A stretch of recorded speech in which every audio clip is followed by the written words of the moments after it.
Кога ќе видам поише, кога ќе видам едно, така, ама кога ќе имала сум тука пред Даймонд 3 кучиња. И појдува на кај мене и јас баш се уплашив.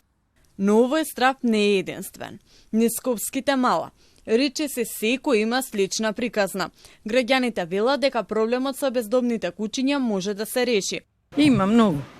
Јас живеам у Тафталиџи, има доста, а има и дома што се згрижени, ама малку е хаос. Кое би било решението за бездомните кучиња? Мислам дека кај што се прибираат на место лајка. Јас имам проблем лично со бездомни кучиња.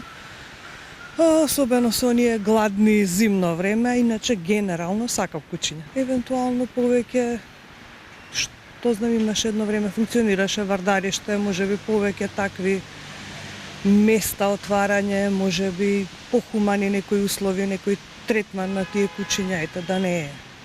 Само ни пречат па да ги тргнеме. Од јавното претпријатие Лајка објаснуваа дека проблемот со бездомните кучиња не е само ветеринарен, туку социјален.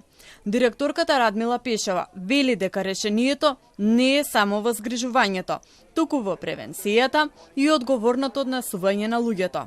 Ние покажавме дека можеме да работиме со многу ограничени ресурси, со ограничени средства, со минимален буџет, меѓутоа и покажавме исто така дека за решавање на овој проблем многу е битна институционална поддршка. Згрижувањето на кучињата никогаш не било ни идеја, затоа што тоа како метода е неодржливо во услови кога градот Скопје има толку многу кучиња на улица.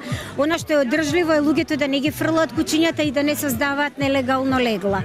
Друго што е одржливо и што Лајка како метода го користи, тоа е масовна кастрација, стерилизација за веќе на тие што се на улица кучиња да не оставаат дополнителни легла и да не го, затоа што бројот на степенот на размножување е навистина голем. Од една улична кучка вие за 2 години може да имате 200 кучиња. Додека институциите се обидуваат да најдат решение, граѓаните живеат со страв.